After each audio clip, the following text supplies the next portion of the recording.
Government will be joined in the southern region of Puglia by the Pope, the King of Jordan, President Volodymyr Zelensky of Ukraine, and the leaders of India, Brazil, and Saudi Arabia, among others. The summit takes place on Thursday and Friday and is being hosted by Italian Prime Minister Giorgia Meloni. It's a key moment for her, according to Bob McMahon of America's Council on Foreign Relations. She has been taking this very seriously in terms of scoping out an agenda. When she came to office, there were all sorts of concerns about a rightward lurch in Italy. But she took a number of interesting steps, including really full-throated support for Ukraine, taking Italy out of the Belt and Road initiative that China has been trying to extend well into Europe, and making statements like this one, which she says the G7 has a, quote, increasingly important role in the defense of democratic values, the protection of the rules-based international system, and the ability to meet the challenges of our time. That seems like a pretty consensus sort of view for a G7 host to be having. One of the key issues on the agenda at the summit will be immigration, a key issue for Italy and for its leader, as well as for many other nations represented at the G7. So tomorrow we'll look at how the immigration issue might be handled during the two-day summit. With FSN Spotlight, I'm Simon Marks. To recap the top stories, the European Union's announced provisional tariffs on several Chinese electric vehicle manufacturers. Hamas is calling for a complete halt to fighting in Gaza in its response to a US-backed ceasefire plan. Leader of the Reform UK party, Nigel Farage, has been offered additional private security by the country's Home Office. And the World Health Organization's confirmed a case of human infection with bird flu in India. That's the latest feature story news. Ollie Barrett reporting. Programming made possible by donations from the following. New Health. This summer, you're invited to embark on your wellness journey with New Health. Their dedicated staff is here to listen to your concerns and collaborate with you to create a personalized healthcare plan that integrates with your lifestyle.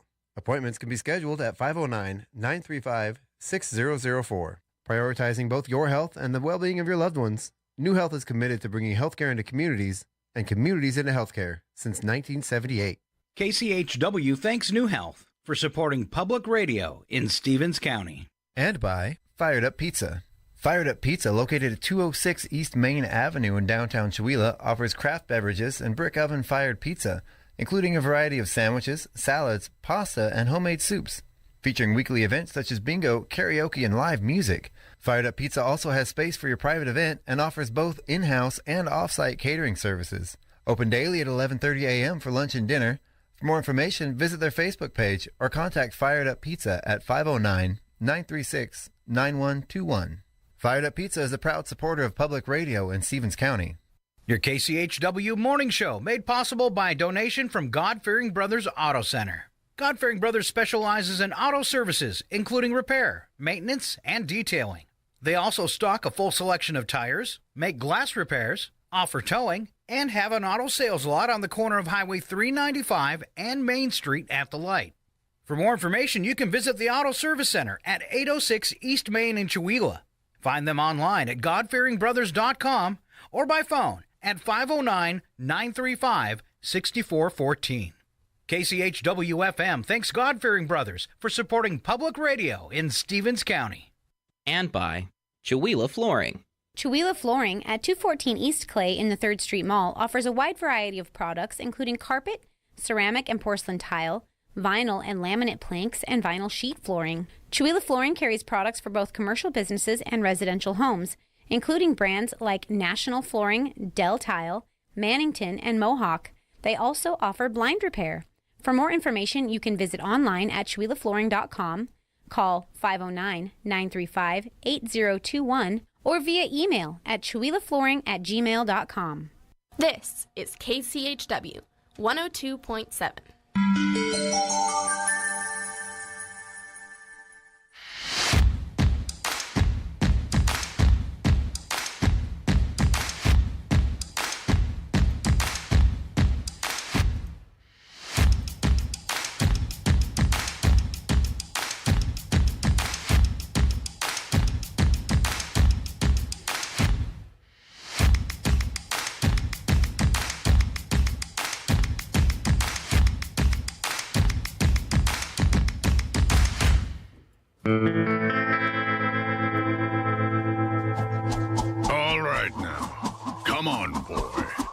It's time.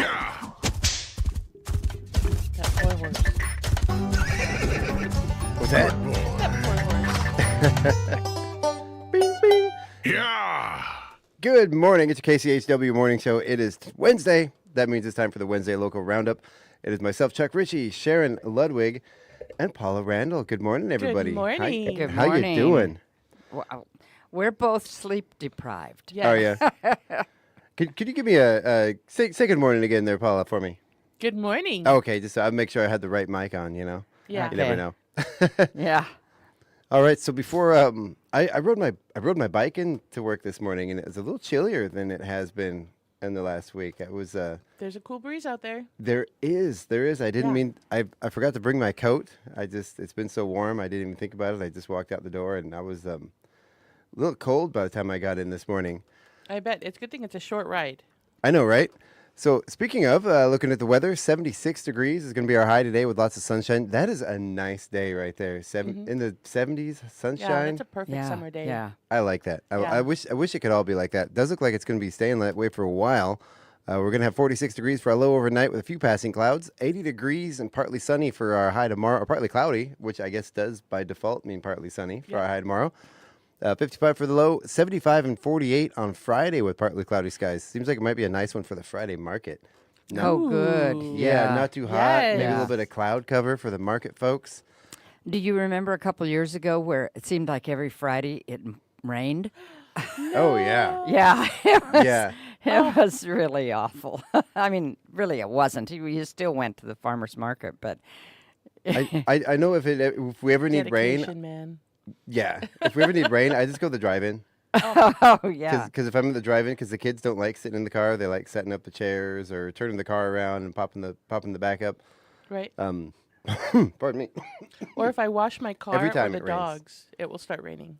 Oh yeah. Yeah. Yeah. Every time. Yeah. Every time. That's the way it works. That's like the key. Plan a nice day outside. It's gonna rain. Gonna rain. Speaking of, we might get some isolated thunderstorms and rain on Saturday with a high of 62 and 38 for a low. 38 for the low. That's chilly. Yeah. Yeah.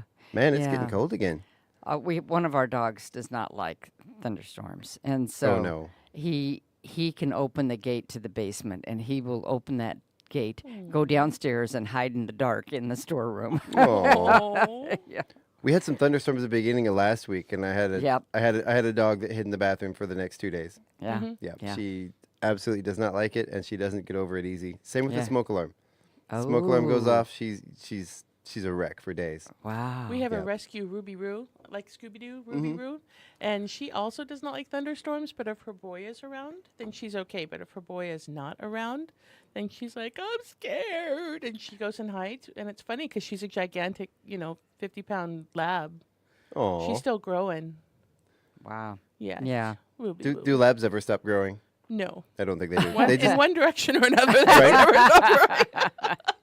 Right? once they grow up, they grow out. Exactly. I've got a golden doodle that's starting that. Yeah.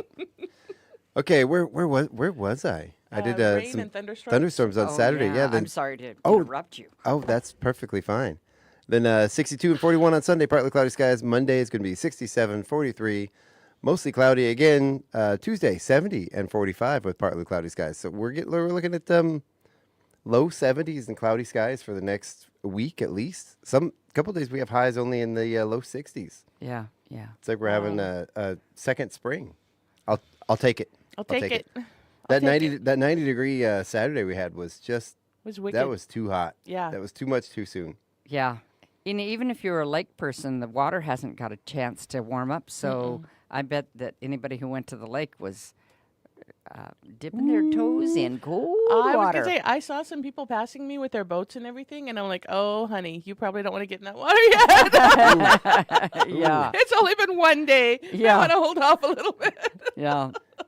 Bit too early for that probably. Woo! Yeah. Polar bears, plunge of our own.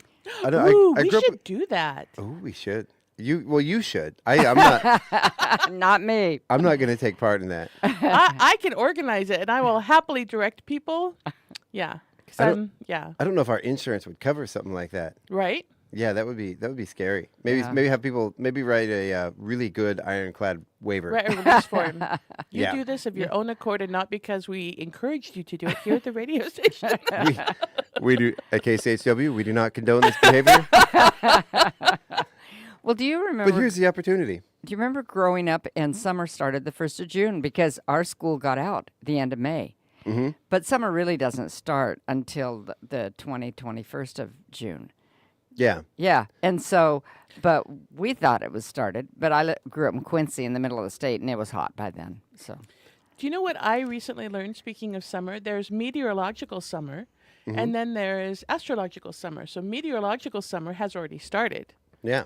Astrological summer, which is a solstice, summer solstice on the 21st, 22nd. Of course, that has not yet happened, right?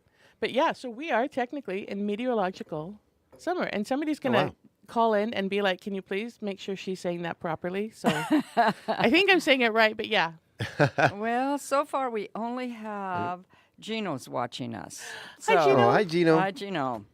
I know my sister's birthday is on summer solstice. Which Yeah, it's day? on June 21st. Okay, because Scott and I share a birthday on June 20th. Ooh. Yeah, yeah. Oh, that's right. I remember that from last year. Yeah. That's cool. Yeah. So that's 8 days from now. So Yep, that's next Thursday, We're correct? going to have to do something next Wednesday. Do you feel like doing two morning shows in a row? She's like, I'm gonna be sleeping. It's my birthday. I have a commitment every Thursday at 8:30. Okay, fine. Anyway, really quick here before we get moving on, we're gonna take a look at the school breakfast and lunch menu. It looks like we have for breakfast a variety of muffins, variety of cereal, fresh fruit, fruit juice, your choice of milk with breakfast, and the lunch menu. You know what? This is the last lunch menu listed on the menu. Yeah. Is tomorrow do they have a half day tomorrow? Yes. Okay, and tomorrow's the last day of school. Yes. Wow. So their last lunch is not overly exciting.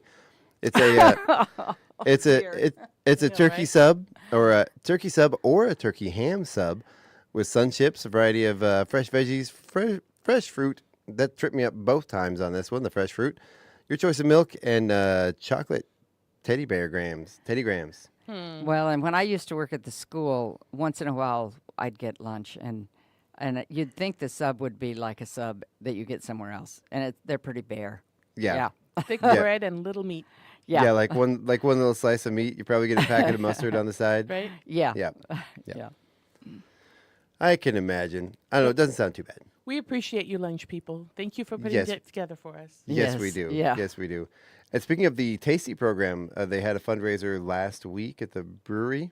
That's starting up for the summer. I'm going to try to get somebody in here from there to talk about that. It's a great program. Yeah. It continues feeding the kids throughout the summer Yeah. that need it. I don't have the details in front of me, but I know there's pickup locations, I believe. Uh-huh. We will get more information about that. We should have had it coming into the summer, but we're going to reach out this week and get a hold of somebody. Yeah, Awesome. that's good. That is an Yeah. awesome program. Yeah. We had him on last year at the beginning of summer talking about that, and the program runs, I believe, all summer, obviously. Yeah. So yeah, we'll find out more about that. Yeah. Keep kids fed. Right? So let's go ahead and get over to the bits and breaks here, unless you guys want to start with something else. Okay, bits and breaks. All right. What are the bits and breaks? Right there. She's getting it's where we take a little bit and we break it off. Yeah, because we don't do that on our own at all. Yeah. We're very focused here. For our listeners' pleasure. So the very first one, the topic is, what was the first sign your new neighbors would be trouble? The drum set. Ooh, the drum set. The drum set. Mm-hmm. Oh. Yikes. I'd say all the dogs, although I love dogs, and we have two, but How about the drum set and dogs? Ooh. Yeah, because the drum set would set off the dogs. Exactly. See, They'd be singing to the drums. all of our neighbors moved in with our dogs already in place. So. Uh-huh. Yeah. Well, yeah. Actually, no. One neighbor did not, but they sort of added slowly as time went on. And but she has her own now, and they like to conversate. We'll say through the fence. Conversate? I don't think that's a word. Yeah, they like to conversate through the fence. I think Paula, you live about 5 blocks away. I I think you can probably hear our dogs I from think we your probably house. can. But what's really awesome is that we have a neighbor. We have dogs and the drums. That's why I said that. And after you're the living, neighbor. yes, we're that neighbor. We are them. That's us. And when we moved in, after a couple of months, I went over and I talked to our neighbor Mike, and I said, "Hey, are you bothered by those drums at all?" And he said, "No. But does your son know any other beat?" Wow. And it was like, well, he's practicing for his recital, so no, not at the moment. Wow. I think when we bought a home in Knoxville, and when the pictures of the home, when we looked at it, had these beautiful custom-made like stone pathways, and there were curtains in the house, and there was furniture that fit perfectly. It was an old Victorian home. There was furniture that fit perfectly in the nooks Perfectly, yeah. and curtains in every window. And when we moved in, we're like, "Hey, where's all this stuff? You said it was staying with the house." And the lady that sold the house to us lived in Florida. And she said, "Well, it was there when I showed you the house. It should still be there."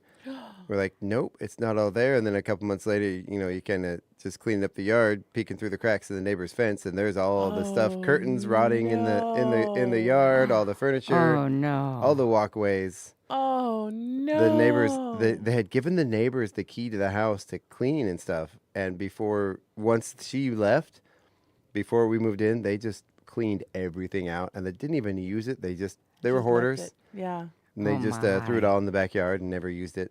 Oh, that's yeah. painful. That's awful. That was the beginning. That was a red flag. That was the beginning of the problem. We ended up moving because of those neighbors. But yeah. Yeah. When I was a teenager, a youth, we moved to a new home. My mom got a new job, and our house was the house on the block that had the weeds and the grass 3 feet high. Because it hadn't been lived in for a while. And we weren't there very long, just a few days, and one of the neighbors came over and loaned us some tools to cut that grass. I think our neighbors must laugh at us. So we are of the philosophy that if we have, human power, we're going to use the old push mower. Well, in the early spring, early summer, all you have is that tall, wispy grass. Yeah. Well, that push mower does a great job of just bending it over. And then it just bounces right back up. Oh, yeah. And so Daniel has been out there working so hard. I mean, just going over the same spot again and again and again and again, and nothing is happening.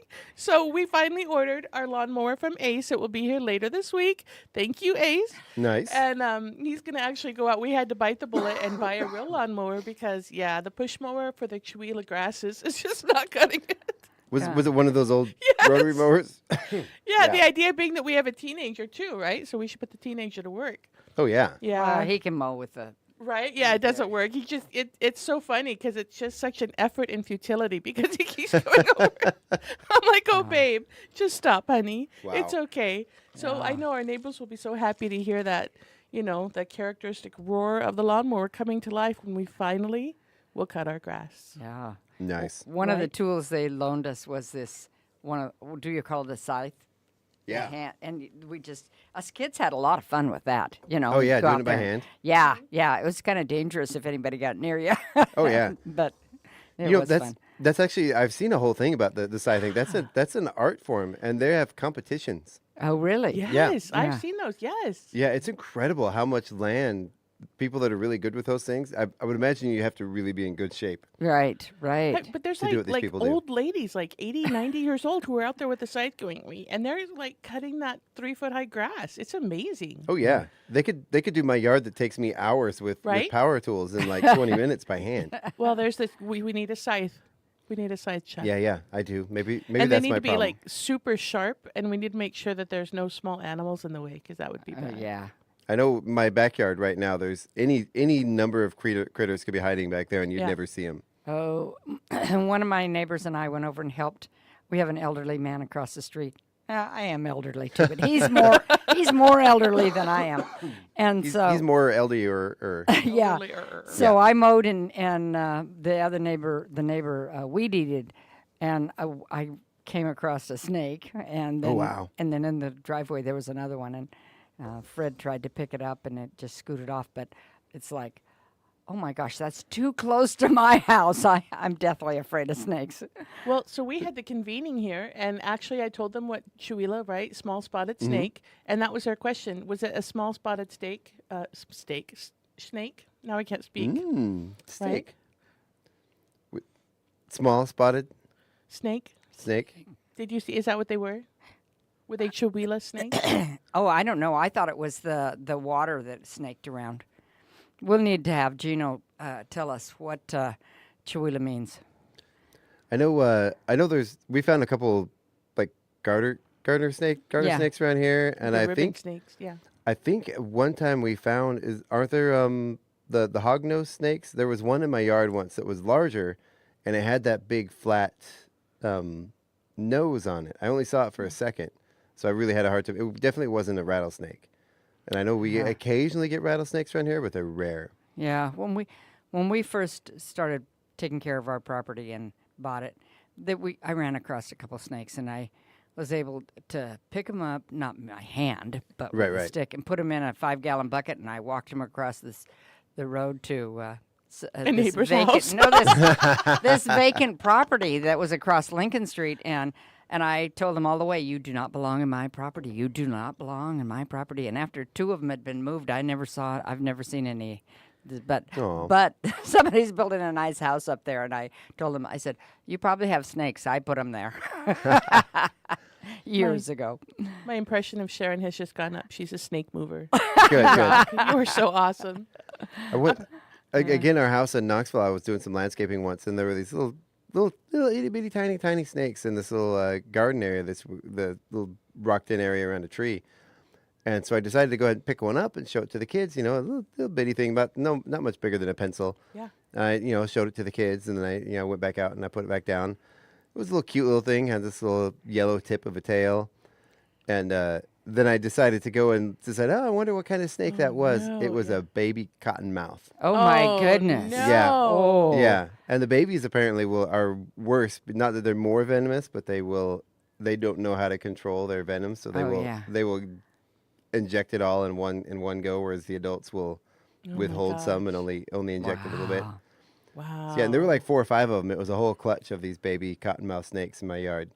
Look, kids, look how cute. Let's play with the snakes. Yeah. Okay. I decided I didn't go out there again.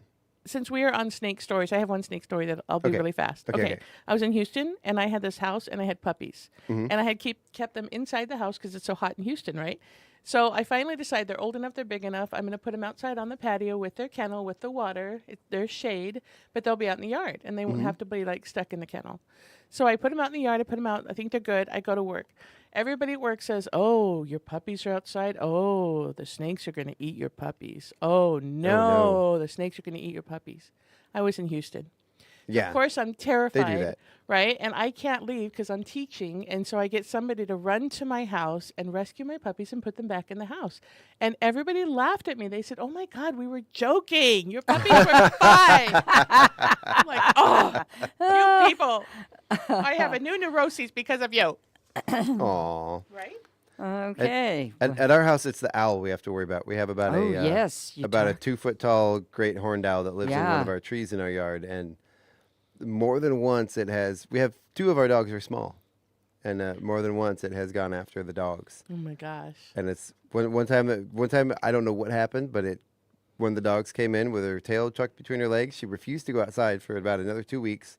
Wow. Didn't have her collar on. We found the collar across the yard about a month and a half later. Oh my gosh! Where there's no earthly way that collar could have been, because she never got out of her the dog run. The yard. Wow. So yeah. Wow. Scary stuff. And then she loves watching videos, that dog. And since the time she was a puppy, her favorite videos were owl videos. And after that, now she sees owl videos, and she will actually, to this day, run and hide from an owl video. Oh, wow. So I think it's pretty safe to say what happened there. Yeah. Anyway, let's go ahead and move on. Is there a song that has been stuck in either of your head for days or weeks, currently or in the past, that you can think of that you just can't get out? Oh yeah. I mean, at some point Well, today. I mean, now one will be there because you're introducing it. But yeah. There's one I've had. I can't remember the name of the song. It's an Alice in Chains song. It's been stuck in my head for days. This should be interesting. Can you sing a bit, Chuck? I'm not going to right now. I rode my bike in this morning, and my throat's so scratchy. So I won't. Sure, yeah. I won't do that to you right now, but Okay. I have a great song that I sing to get a song out of my head. It's Yeah. like a brilliant song because it's so unusual that, of course, it immediately eclipses everything else. Mm-hmm. Shall I sing a few bars? Yeah, do it. Okay, so it's from the musical. Now the name of the musical, Sharon, Gypsy Rose Lee. Okay. Okay. And I was supposed to know that just out of thin air. The name of the It's musical. there. It's You going know. up in And lights she above knows us everything, here. right? Yeah. But it's when they're on stage and she's trying to, get their act to go. And so she starts singing, I have a moo cow, a new cow, a true cow named Caroline. And then the other character goes, moo, moo, moo, moo. So you have to incorporate that. I like everything about her fine. Moo, moo, moo, moo. I can't remember the words. Everything about her fine. And if she moves in the moonlight or she settles on the shore, I'll make the move 'cause she loves me more. Oh, moos are going to be in my head See, all day. all day. But now every other song will be out of your head because you had the moo song. I prefer my cow songs about flying cows. Oh, Daniel has a song Yeah. for you then. Oh, I know. I've heard it. No, every time in my house, every time anybody gets a song stuck in their head, my wife will start singing do do do do do do do do do do do do do do, Yep. and then that will take over instantly any song that's ever stuck in your head. And now you will have Tom's Diner stuck in your head for the rest of your life. The rest of the day, at least. Yep. Thank you for that, Laura. Thank you. She says you're welcome. Yep. She's not listening. All right, so this next one here, tell us about this woman. She, Paula. It's your turn. Yeah. The rest of them we get talking topics. You get to read something for us. Like the whole thing? Yeah. Yeah. All right. Woman humiliates guy for trying to take her to Applebee's. I read this. Oh my Did gosh. you? A woman shared on social media. This man asked me out on a date. He was actually fine, but when I asked him where we was going, he said Applebee's. I busted out laughing at his silly, cheap blankety blank. I told him I own my own shop, a house, a BMW, and stocks. I can buy Applebee's. Then I walked away. You should have seen his face. I'm worth more than Applebee's. You have to impress me, and that ain't it. Ladies, keep them standards high. Don't go for a broke. That is so rude. I know, right? I mean, Wow. what if he wanted to take her on a picnic, a romantic picnic? I mean, anything. You got to get to know somebody. I know. Yeah. I think, right, if you have somebody who is interested enough in you to take you out, then it should be about the interest of taking you out. Right. And maybe you can ask, hey, where were you thinking of going? And if you don't like a particular place, maybe you say, maybe we can go somewhere else, right? But don't you Yeah. think she actually saved him? Right? Yeah. Yeah. Right. Yeah, I would think so. Yeah. I mean, granted, I was in my early 20s, but I took someone out more than once to a date to Applebee's. I guess I don't know if I would have done it for our first date, but Right. maybe, hey, let's go get something to eat. We're hungry. Let's go to Applebee's. But there was a time in my life, Applebee's was a step up from where I normally could See? afford to go. See? Yeah. I always get surprised there. Yeah. I don't. They're not a sponsor. I don't want to endorse them or anything, but it's one of those places you people are like, oh, we're going to Applebee's, and you're like, okay, fine, I'll go to Applebee's. But then for some reason, the food's always good. I don't know. I've been It's across weird. a bunch of different Applebee's across the country, and I think it's hit and miss. It is. But It is. But I will say that, it's affordable and it's It is. food that you did not have to cook. And since I don't Right. cook, that's like a big deal. you go there hungry and you leave not hungry. And you leave not mission hungry. accomplished. Exactly. Yeah. So it's all about the perspective, right? Yeah. Exactly. Well, exactly. And there's one comment that I think that sums up everything we've been saying. Mm-hmm. And it says, so because he offered to take you to dinner at Applebee's, he's broke? You had to tell him of all your worldly accomplishments to sound good? You don't know that man's financial status. He could own several Applebee's. He could be a broker. He could be a doctor. But you judged him off a restaurant?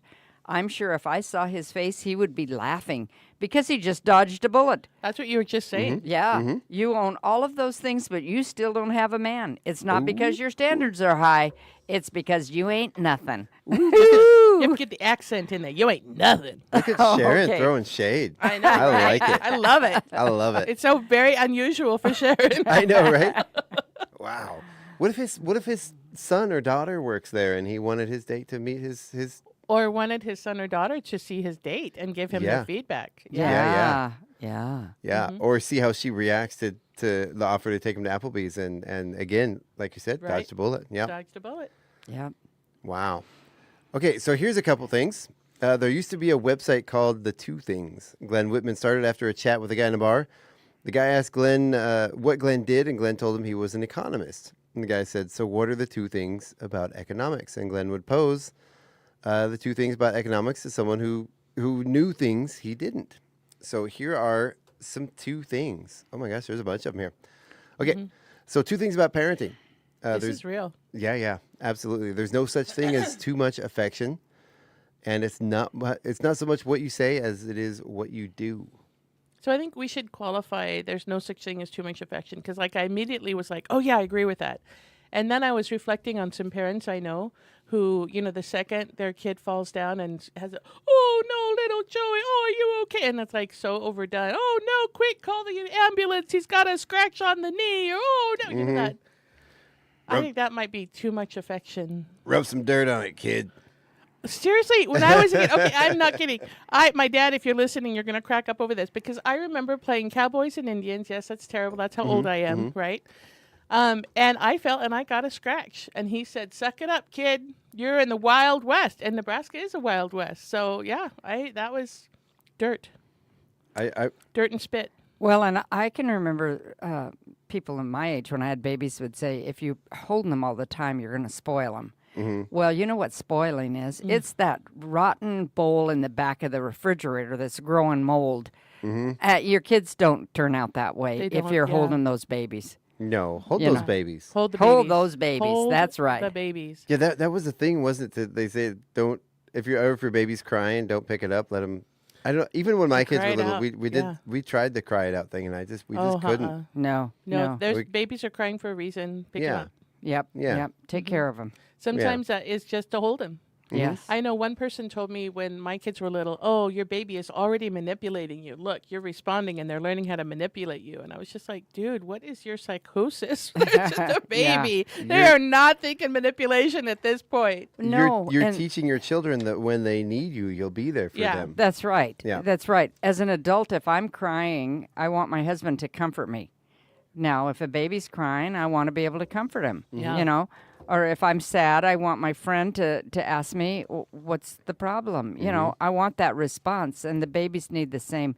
Exactly. It teaches them trust. It does. It does. There's a cycle that babies go through. They're happy, and then they have a need, so they cry, and then somebody responds to them, and then they become happy and settle down, and then they have a need, and they cry, and it's just a cycle that goes around and around.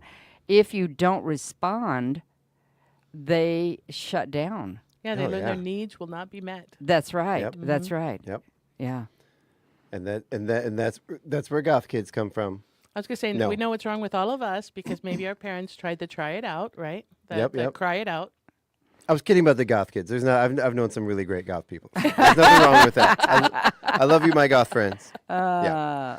This next one here, and I read what it was before. I read the two things before I read the title. Right, you're like, what? And I was like, what in the world? This is boxing, not driving, not just life in general. It's specifically about the sport of boxing. Is a hit, don't get hit. That's good advice. That's pretty basic stuff. stuff. That's pretty basic. Yeah. Sharon, from your boxing career, you know this? Yeah. Yes, I do. I do. Yeah, not many people know this, but she's actually a professional MMA fighter.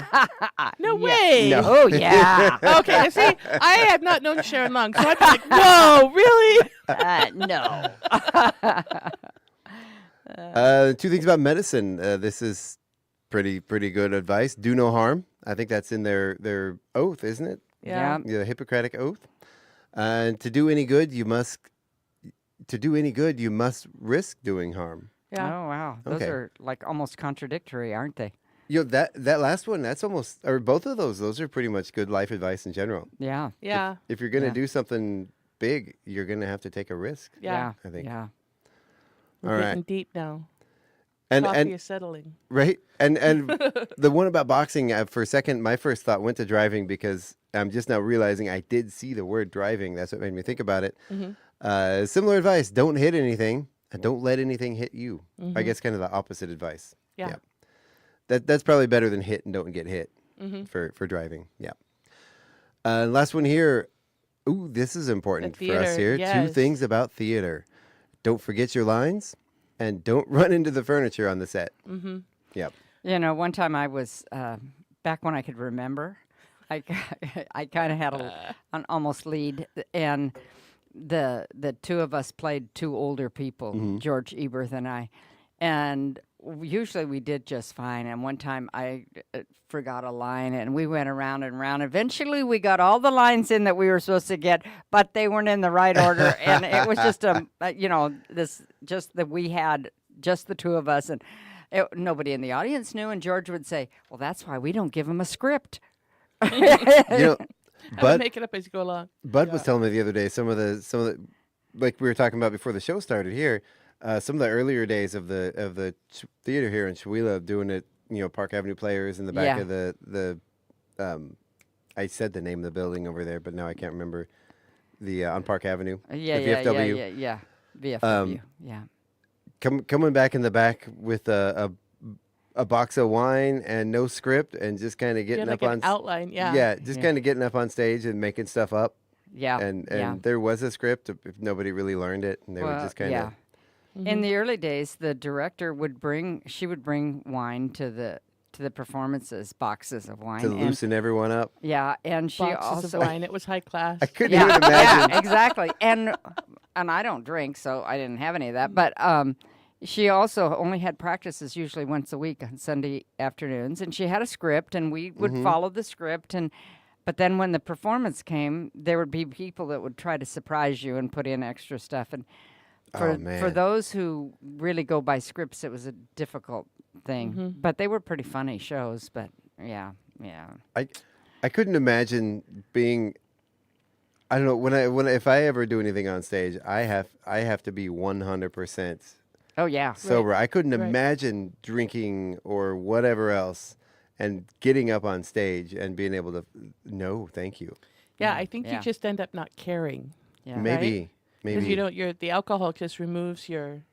I don't know. I'm not a drinker really either, so I don't know, and I wasn't here, but I imagine you just get to a point where you just don't care. So I bet it was quite the show, right? Yeah. Full of hilarity and lots of action. Well, most of them were melodramas. Oh, you know. see, and that makes it easier. Yeah. I would say, though, what's probably even more important than don't forget your lines, because you're going to forget your lines every once in a while, you know? It's going to happen. Don't forget your cue. Don't forget your character. Yes. Don't forget your cue. Yeah, stay in character. Don't forget your cue. Because if forgetting your line is one thing, but forgetting the thing that makes the other actor remember their line, that's bad. Yeah. Well, and don't say somebody else's line. You know, if they forget theirs, you talk around it and until you get a cue back to them until they can pull it out. But you don't say their line. I've had to do that before, where somebody just you can see it in their eyes where they just completely freeze, and you just kind of have to say their line or give them a prompt or something. Yeah. You know, and it's just kind of and likewise, I've had people had to do that to me. Right. Just say something, and I'm like, oh yeah, that's right. Yeah. That was mine. Okay, got it. Yeah. Sometimes you ask a question that kind of leads into that. Yeah. But if you do forget your line, don't let the audience know it. Don't let the audience exactly. know it. I think that's the big one. Get rid of this. Don't run into the furniture on set. Don't let the audience know it. As long as everybody's still in character, you got it. Mm-hmm. So Sharon, you are in a few years you're going to be close to retirement age. So I retired from working a few years ago, but I never will retire from volunteering. Good. Yay, we love you. Let's hope not. Yeah. All right. So tell us about these purchases that retirees regret. Is this is it your turn? Whose turn is it? It doesn't. I don't know. I don't know. But we can each take one. Yeah, let's of go. these. Let's go roundabout. I get the RV. Okay. So the boats. Many retirees dream of owning a boat, imagining themselves sailing into the sunset. However, the reality of boat ownership often includes high maintenance costs, storage fees, and unexpected repairs. These costs can quickly drain retirement savings, turning a dream into a financial burden. Before making such a commitment, consider renting a boat to test the waters. That's kind of cute, test the waters. Test the waters. And on Facebook right now, there's a lot of boats that are for sale, I've seen, you know. So people have bought those boats and then decided it wasn't, they just didn't use them, or it was too much of an expense. Yeah. My best friends have a beautiful 28-foot boat. It was in the water 2 seasons maybe, and then they pulled it out because it needed to do some repairs and it needed some engine work. It's been like 5 years. They have not put that boat back in the water. Wow. Yeah, so it's just like, it was great for 2 seasons, and they actually, you know, they're people who really take care of their stuff, you know, like, so it's been covered in a tarp carefully, and they've had all this work done, and they just, you know, time gets away, and you think, oh, we're going to put the boat in the water this summer, and then the summer's gone, you know? Yeah. Well, I remember when I was a kid, when my grandmother passed away, my parents got a pretty decent, she was semi, I guess I'd call her wealthy back in the day. It was in the 80s. You know, my parents got about $100,000 out of which in the 80s, that was, you know, a lot of money. Yeah. My dad, they invested some in a bank, which immediately went under, and they lost all that. And then about half of it, my dad went to this jet boat company. I believe they were in Ridgefield, Washington, and bought it was their showroom model that had every single bell and whistle, everything you could ever possibly imagine. It had like a 440 horsepower Ford engine in it. The thing would do rooster tails like one of those hydroplane boats. Big, giant, massive, all stainless steel, you know, this crazy over the top boat. He used it a few times, realized we couldn't ski out of the back of it because that rooster tail would just blow you off of anything you ever tried to do. We had to have this like 150-foot rope. Right. But if you ever use a rope that long when you're skiing, it acts more like a bungee cord. Like it'll get tighter and tighter and tighter and tighter, and then it'll go boom, and it'll just pull you right off whatever you're on. Oh my God. And as little kids, we couldn't really handle that. Yeah. And then the boat got vandalized, and I think we were away on vacation or something. Someone came in and just completely destroyed everything in the boat they could. Yeah. And insurance didn't cover it. Why? And so my dad ended up with a big hunk of metal. Yeah, that floating in the water. That was worthless, and the money that he invested in the bank was gone, and this entire inheritance that he got from his mom passing away was just gone in a flash in about 3 or 4 months. We've gotten a couple of inheritances from parents, and from my mom, we asphalted the driveway and. You know, and put in underground sprinklers. So when those sprinklers work, I can say, thank you, Mom, thank you, Mom, thank you, Mom. There you go. Yeah, things like that. Smart, yeah. But I have a boat story. I have friends up in the Colville area that have, they grow potatoes. And years ago, the husband bought a boat, and his wife just said, she rolled her eyes. She said, when are we going to use this? We worked 12-hour days all summer long, and they had 5 or 6 kids. And he would say, okay, let's get the work done, and then we're going to go to the lake. Then we're going to take the boat out. You know, what usually would take them till 6 o'clock at night, those kids would have done by 2 in the afternoon, and they'd go boating. Nice. That's awesome. So they learned to work hard, and they're all grown up and have kids now of their own, and they worked hard, and they learned to work hard, and they played hard. So it was an incentive to get their stuff Yeah, it was done. an incentive, and they used that boat all summer, every summer. Yeah. I don't think it was a big fancy one like you're talking. Right. You know, but... It's a regular boat. Yeah. So that's a good boat story. Yeah. We had a boat once, and my wife hated it because it wasn't a nice boat. It was one of those like green, you know, flat bottom like John boat type things. And I had a little motor for it, you know. And I had a little gas motor and then another little electric trolling motor. And I used it a few times before we got married. But then was at a friend of mine's house for years, and he moved out of state, so he gave it back, and she hated it. She didn't like it. So we decided we had this wooded area in the back of the house. I'm like, okay, well, I'll pull it back in the woods. And every winter it would get, this was in Alaska, so every winter it'd get full of snow and water, and it would tip down, and I would have to drain it out, and it would get gross every spring, and I never end up using it because of that. So I've had this brilliant idea. I hooked a pulley up to a tree, like a, and then I drove the trailer back there, and I used that pulley to take it off the trailer, and actually suspended it upright in the tree, and that way the water wouldn't drain out of it. Well, then the brush grew up around it, and it was such a pain to get in and out of there that I left it there. And when we moved, I just left it hanging in the tree. Oh my gosh! For a moment, I thought you had like inspiration, and you like pulled the boat up, so it was like some like cool tree boat, and you could have like a tree house that was a boat up there. That would have been a cool story. Oh my gosh, this is so cool, Chuck. That's amazing. I was so with you, and then no, it was just the vertical brush boat story. I just made it so hard to use that I just never got it out again. Okay, so if you ever tell this story again, I'll make stuff up. You levitated the boat up with the pulley, and then you braced it so that it was like a tree house boat thing, and you went up there for like sunset pictures and things. Oh, that'd be cool. Right? I like your story better. I know. All right. That's why I'm here. Okay. But you do get to tell us about RVs. Yes, RVs. The idea of hitting the open road in an RV is a classic retirement fantasy. Hold on. Let me get my advertising voice on here. Okay.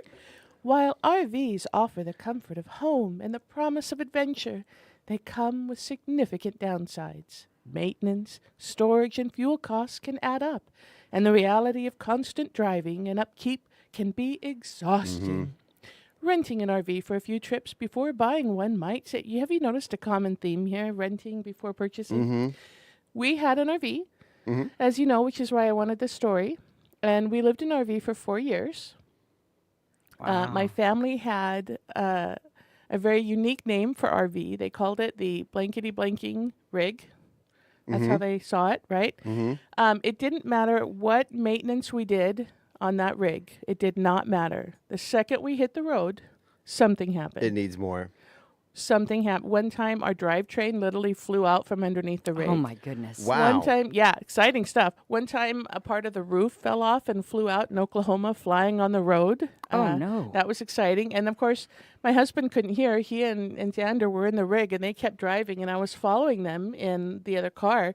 And, of course, I see the roof flying, so I'm, like, flashing and honking and calling him, pull over. And they're like, hey. Right, and hey, he had Mom. no idea. He's, like, speeding down the road at 60.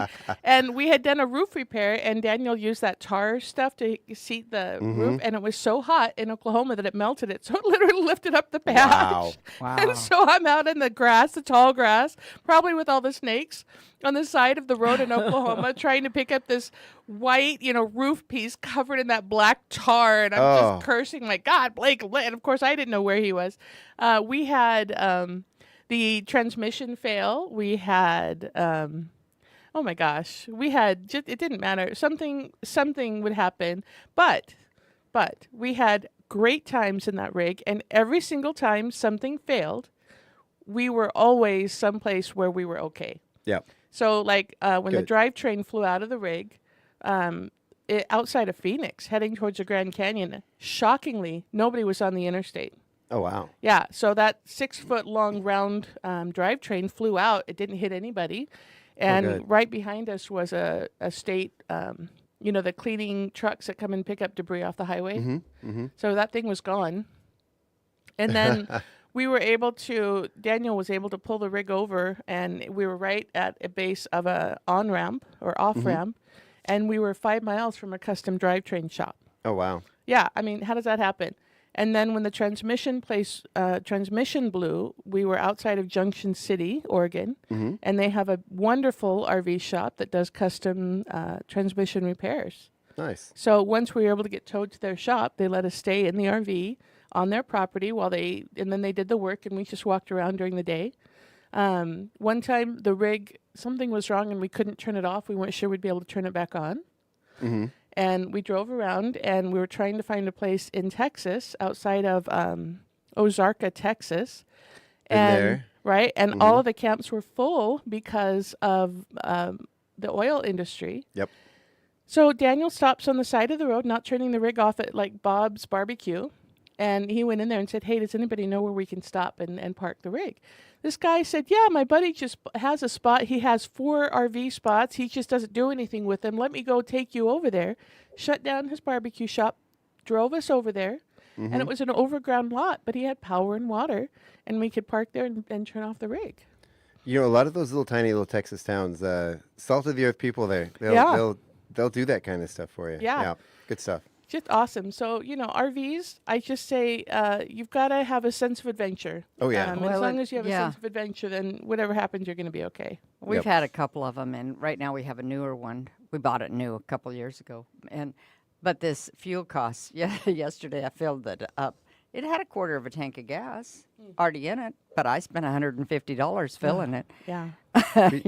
We bought one a couple years ago. We bought it, and then about a month and a half, 2 months later, we got it was a couple years ago when we got that 18 inches overnight, that big snow dump, Oh, and it collapsed It didn't collapse the roof, but it put enough weight on it to break all the seals in the roof, oh, and then it got water in it, and then the Yeah. whole ceiling rotted. Took my insurance 8 months to even get back to me, and by that point, the entire ceiling was gone. Yeah, you can't wait. Yeah. And then my transmission in my vehicle that could actually tow it went down, and it cost more to replace the transmission than the vehicle's worth. Blah blah blah. So we ended up. Yeah. I fixed the roof. I took it apart. I fixed the roof myself. Yeah. And but I don't believe it's roadworthy. We did get the insurance totaled it. We actually got twice what we paid for it out of the insurance. Oh, nice. Which was nice. It is now weathered in and sealed, full hookups in the driveway as a. Currently, one of my kids is in there because we're remodeling the other bedroom. Mm-hmm. But then. Then it'll be road ready. And then it's gonna be my wife's office. We're just gonna Nice. leave it parked there, all sealed up, and yeah, nice, 'cause nice. we can't take it anywhere. And we have 2 teenagers, my wife and I, in a tiny little one bathroom house. So it also I'm functions sorry. because it's Yeah. full hookups as our second bathroom. Oh yeah, So yeah. kind of like an So- outhouse, but Yeah. like a deluxe outhouse. There you There go. you go. So Chuck, back to dream homes, the retirees. Mm-hmm. Yeah, so building a house in retirement, it can sound appealing, but often leads to unexpected regrets. Large property comes with high maintenance costs and become very burdensome as one ages. Many retirees find themselves with more space than they need, along with the associated upkeep. It's essential to consider future needs and practicality before embarking on a significant investment. I think a lot of older folks, it seems like I would think buy a smaller home. Yeah, That's yeah. that's what my parents did. They retired, and they called it a farm. They were not farmers. They had some property they rented out. They were surrounded by farms, and they actually rented out their property to neighboring.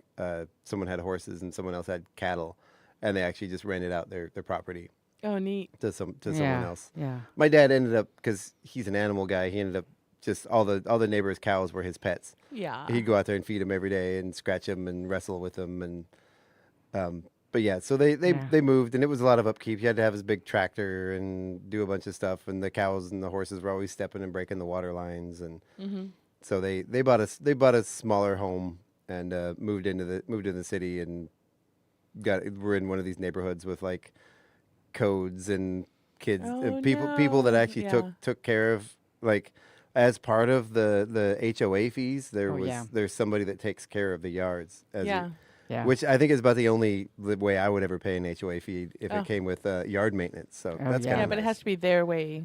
Yeah. Yard Yeah. maintenance their way. Don't add Yeah. a flower or something because you'll be in trouble. They can do Yeah. whatever they want in their backyard because it's Yeah. fenced in. So it's nice. My mom has her flower garden, her Good. vegetable garden and her flower garden and everything. But Yeah. the rest of it, they just covered in concrete and put a patio in. Yeah. And then they have the neighborhood guy. They have like teeny tiny little postage stamp yard, and they really enjoy it. So Nice. All right. Supporting family members as a retiree. Helping family members financially can feel rewarding, but can also create long-term issues.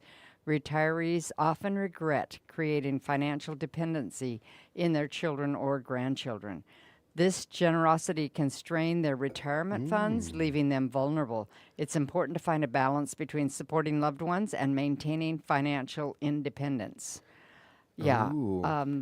We have retirement, with Social Security and retirement and investments, and there are some of our funds that are just not touchable yeah, because they are planned for. yeah. And I have kids that once in a while need some help, and most of my kids are very good at paying back. So this can be quite a problem because a younger person can look at a retired person and think, oh, they have all this money. But they need to have all that money to live the rest of their life. Right, right. Yeah. When I hear retire me, I don't ever think cha-ching. I don't either. I think like, oh man, they're gonna, oh, you're retiring, you're not making an income anymore, and This is all you have, yeah. Well, it depends on how well you invested as you were working. of course, I look at the current economy and in our lifetime, the job markets and the retirements, which have been pretty much non-existent in my adult working life. Right. Companies generally don't offer any kind of retirement. I'm terrified of retirement. I don't financially. You're I don't never know. going to retire, Chuck. You're I going don't to be think I working can. until you drop dead at the microphone. Yeah. Well, I don't make any money anyway, so there's Right? that. Yeah. Little details.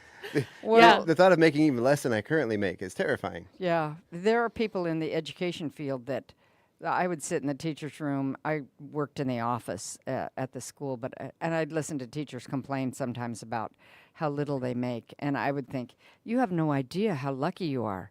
You have good vacations, you have good benefits. And if it wasn't for the fact that the schools, you are required to put so much into retirement. You don't have a choice. It's taken out and put in. Nowadays, you get to choose which retirement plan you put it in, but you still have to do that. If it wasn't for that, we wouldn't have put any money away in savings or invested, because with 6 kids, we were living paycheck to paycheck a lot. Oh yeah. You know? And so I'm just grateful that Gina was a teacher and that we were in the education program, because that set us up for retirement.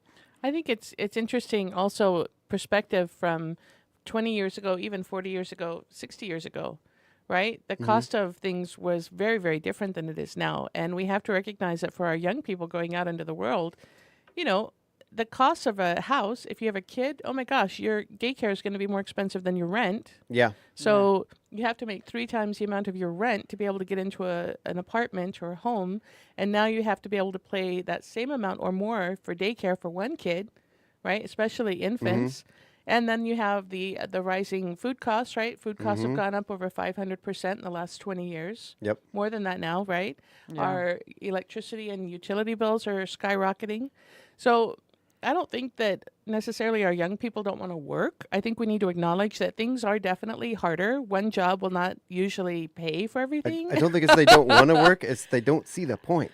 Well, they can't. Yeah. I think they see the point. I have 2 young people. I guess they're not super young. My daughter is 36 and my son is 33. And they work their butts off. I mean, they work very, very hard. Right. And have they needed help? Oh, yeah, absolutely. Yeah. Hands down. But I know that they're working as hard as they can, and whatever help they need is, temporary. Yeah. Well, and another thing to consider with that is 20, 40, 60 years ago, we didn't have the needs. It is a need to have a cell phone. Oh, it yeah. was not 40 Right. years ago, because we Right. had no such thing. So expenses were a lot less. And another thing is that if you compare your life hours to something, like I have a friend that used to say, I had to work, when I was a kid, I worked all day to buy a hammer. Nowadays, I can work 1 hour and buy a hammer. Yeah. So his life hours when he was a youth were, of course, he was probably not making as much money, but still, there is some comparison. And sometimes when we say, gas was only 25 cents a gallon when I was in high school, well, I made 40 cents an hour babysitting. Right. So. But if you look at the chart of the increase in prices, the cost of living, versus and wage. wages has pretty much been a flat line Yeah. for 40 years. Right. There's been slight increases, but not a lot. Wages in the last 40 years have maybe doubled, maybe tripled. But like you said, everything else is up about 500%. Yeah. Yeah. On a good day, you Yeah. look at the price of housing, and it's Yeah, I don't know how you can get into a house nowadays. and renting is more I can expensive tell than you. owning. Yeah. You buy an older As a home. recent renter, I can tell you. Yeah. Oh man. Yeah. Hey, well, I was just taking a look at the time. We got to get to our break. We got to thank our sponsors, and Yes. we're gonna come gotta back. do What's our that? daily roundup. Yeah, I after mean, this- our We've been talking and talking. Okay. It's nice having a new friend in here on Wednesday. Yeah. Anyway, we'll be right back. We're gonna take a break. Thank our sponsors. Listen to the news, and be right back with the second half of the KCHW Morning Show.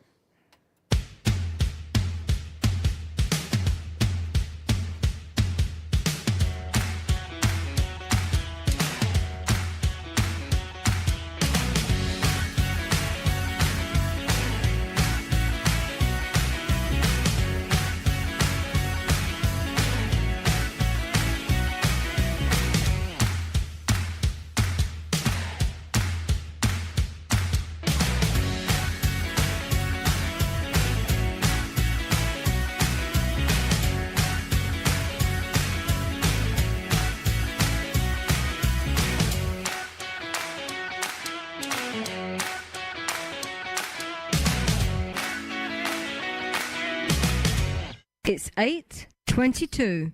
Programming on KCHW is made possible in part by listeners like you and by Country Chevrolet.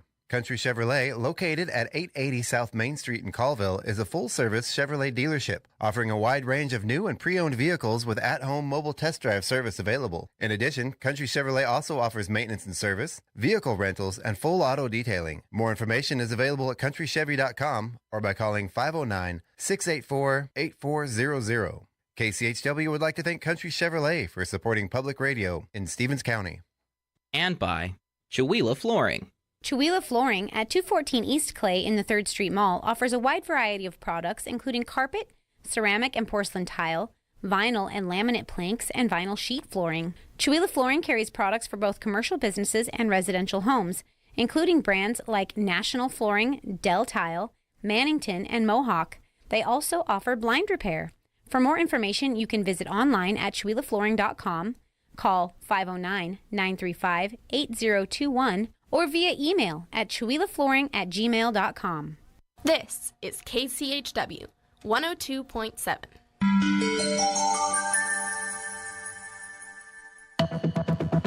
The Public News Service NOAA Newscast, June the 12th, 2024. I'm Mike Clifford.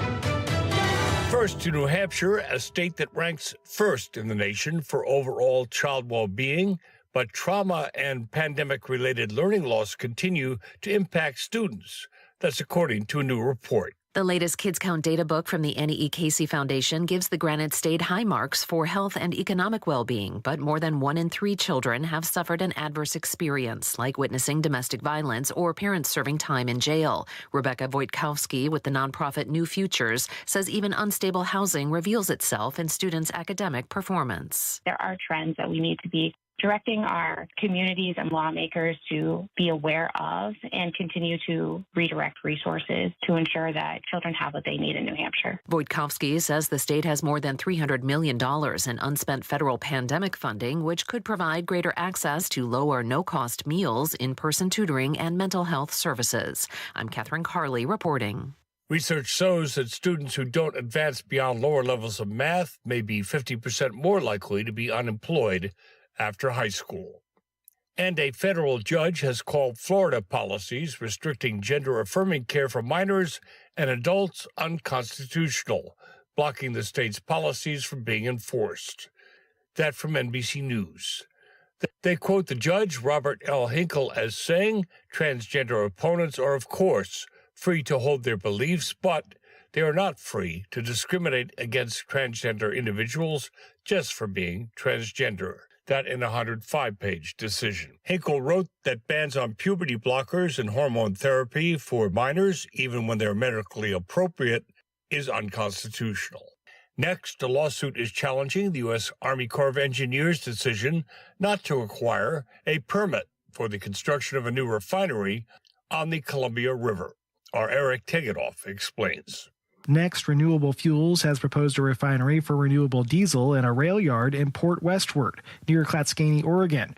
Columbia Riverkeeper staff attorney Audrey Leonard says the construction could threaten levee infrastructure and low-lying farmland nearby. The reason that a permit would be required is to just ensure that all of that activity doesn't degrade or harm the infrastructure. The road could impact levee infrastructure built in 1915 to protect more than 5,700 acres of farmland. Leonard notes that Next has said it will need to conduct studies to determine how much weight the road and levee can withstand. The Army Corps claims the project will have no impact on the levee. In their legal complaint, Columbia River Keeper and 1,000 Friends of Oregon say the project will destroy 120 acres of wetlands and store more than 1 million barrels of diesel and aviation fuel near the Columbia River. This is Public News Service. One version of the Farm Bill being debated in the Congress would cut billions of dollars in SNAP benefits from agriculture-dependent states, including Iowa. Groups fighting hunger in the state are pushing back. The version of the Farm Bill released by House Agriculture Committee Chair Glenn Thompson would cut nearly $30 billion in SNAP benefits over the next decade, $170 million in Iowa, according to the Center on Budget and Policy Priorities. Iowa Hunger Coalition Board Chair Luke Elzinga says, based on those projections, the cuts would have a big impact on the most vulnerable people in the state. I think that's especially concerning because right now we have food banks and food pantries across the state that are facing record-breaking demand. The so-called Thrifty Food Plan, which creates funding formulas for SNAP and other food assistance programs, would also freeze future benefits. Thompson and others have argued this version of the Farm Bill amounts to responsible budgeting and future planning. I'm Mark Moran. The coalition provided numbers showing that SNAP benefits are already not enough to keep up with providing the lowest cost meals in the state and come in about 20% below what it takes to make ends meet at the dinner table.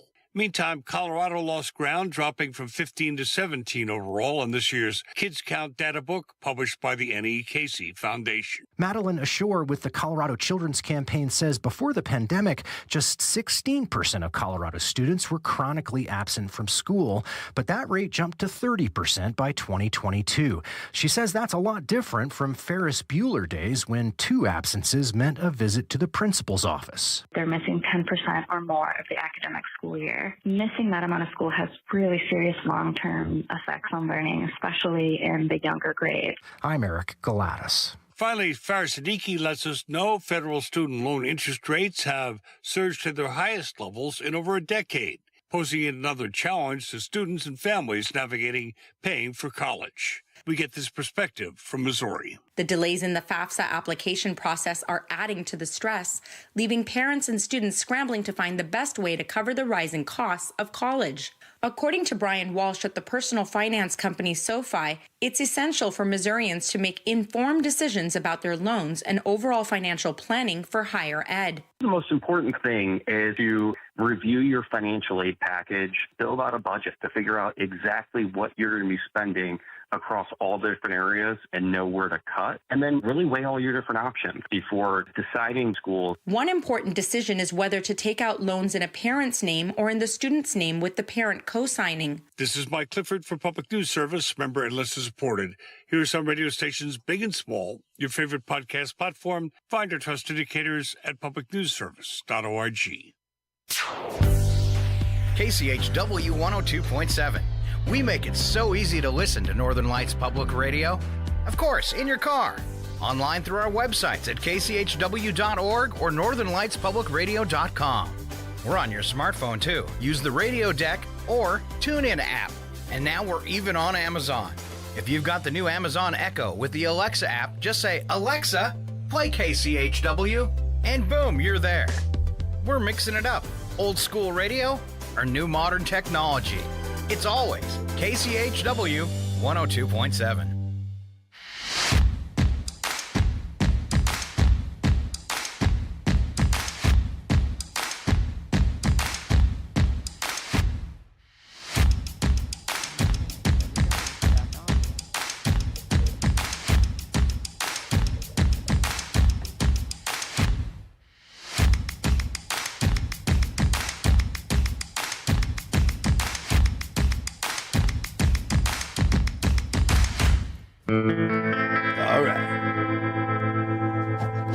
All right now. Here we Come go. on, boy. Yeah. Yeah. Hey, y'all. Let's go. Good boy. Yeah. Yeah. All right. Welcome back to the Wednesday morning roundup. As our local community roundup, we are here with all local Wednesday, talk about local issues, talk about our event calendar, everything going on. Back with myself, Chuck Ritchie, Sharon Ludwig, and Paula Randall. Welcome. And Paula is our newest, I keep skipping over this. Paula, you're our newest Wednesday morning co-host. I am. This is my second. Yeah, that's your second week doing it. I don't know if we even gave you a proper introduction last week. We just kind of started doing the show with you, same as this week. Well, she'd been on a few weeks before as a guest, and That's true. Yeah, it was just a natural. And I don't know if you knew this or not. That was an audition. Oh. Yeah, because I had already planned. I don't know if I did already ask you before then or not, but I'd planned on. think so. I'd planned on asking you and just kind of seeing how you did. And Thank you. that's what Scott actually did with me before I came on the morning show. Is he brought us on to talk about something, and then a couple weeks later he's like, "Oh, by the way, I need a new morning show host. I brought you on to see how you did." Right? I figured it was because I make silly voices, so it was like a win-win. That's always a win. You know, I've been doing this morning show for about 6 or 7 years now. It's been a long time. I do all kinds of voices in the bathroom to myself in the mirror. I never do them for other people. I occasionally do a few of them, but We need to hear him, Chuck. I We need to hear them. I need to be more adventurous, I Yes. think. Yes. Didn't I you do. read that? Take risks. Wasn't that what we just said today? Take risks. Take risks. Yes. I know, I do. I We need want to to do that. hear these silly voices. Now About the we're only all one I ever- waiting with bated breath. About the only one I ever do on the radio is my Jar Jar Binks voice, but literally nobody wants to hear that. Nobody wants. It's No. Jar Jar Binks. I mean, there's other people you could mimic. Jar Jar Binks is probably not. Do you know, shockingly, there are people who have not seen a single Star Wars movie. That's a crime against humanity. Just saying. And I think, Sharon, they were at stage time. They were Oh, some of really? the kids, and they had no idea what Star Wars was. Oh. So I think, at some point, we need to have a Star Wars sit-in at the theater. We've got a screen now. If anybody's never seen it, and they want to know what it's like, it's a space western. Yeah, you'd a space have western, to that's all it pay is. your royalties and stuff, and it could be expensive to have a. I think the big difference is, and I'm actually really more of a Star Trek fan than Right. Star Wars. I do love Star Wars just because, again, it's Just a Space Cowboy, yeah. It's a potato chip movie. You know, there's not a lot of brain power behind it. There's some world building, but not. It's pretty black and white. Right. You know, good versus evil. Pretty basic storylines. Yeah, whereas yeah. Star Trek is more universe building, character building. There's a lot more canon Right, and involved. technobabble that they make up. They Yeah. have a full vocabulary, dictionary of technobabble. So that Exactly. when they're doing their technobabble speech with the Mhm. consoles, Mhm. it all cohesively, theoretically works together, even though it's really just, gobbledygook. And if any of the new spin-off shows in Mhm. Star Trek ever break canon, oh my goodness, Right? there's The fans. there's HE double hockey sticks to pay. Oh, man. Yeah, it's a big deal. You can't break that canon. Yeah, Whereas see, Star Wars people are just more chill. Yeah. Right? Like, did the fur over different colored lightsabers, right? For what? Episode 3, right? When what's his name? He wanted a particular color lightsaber, and it was like different than everybody else's. Yeah. It was like a big deal. Yeah. Oh my and the gosh. episode 3, so one of the newer, I guess it came out in the 90s. That's not newer anymore, is it? I know, right? Yeah. Did you say fur over the lightsabers? Fur. F-U-R-E-R, F-U-R, fur. Yeah. Not like hairy fur. not like Wookiee fur. I'm like fur. No, fur. Now uprising. People shouting and calamitous. Furor. Fervor. Yes. Not fervor. Is Fur. it fervor? Fur. Sharon, is fur a real word? Okay, I'm looking it up. Don't look at me. It's F-U-R-E-R. Everybody needs to come in and say yes. She's not making up words. Fuhrer? I thought Fuhrer was like the guy we don't talk about. No, that's Fuhrer. No. Yeah. Okay. Fervor? I thought it was fervor with a V. So my light doesn't work over here. Uh-oh. Your light doesn't work? What are you trying to get your light on? Oh, it's probably because it keeps getting left on and it runs off AAA batteries. Okay, ready? Everybody should be impressed with my okay. vocabulary skills. Okay. Furrer, F-U-R-E-R, to be mad. It's a verb. To be out of one's mind. Whoa. We should have known better than to question you. I know. Jeez. I just sit over here and push gosh. buttons. You're the one with the brain. Just saying. All right. All right, tell us what we have going on locally. We've we got don't have a a lot lot of time going on. Yeah. So today is Wednesday, June 12th. Golf course, soft pickleball, 9:30 or 9 to 11:30, 18 and over, especially for beginners. Now, they're Monday, Wednesday, and Friday pickleball. Anybody can come, but they have organized and they have a pickleball club, and you can have a membership. There's a couple of different areas of membership. You can have one that's with us and with the Colville ones, or just with the Colville, or just with the Chewelah. And then there's special classes that I will talk about one of them in a minute. Ooh. Also, And did you say Monday, Wednesday, Friday? Is it? Is it on Monday? I don't think it's on Monday, is it?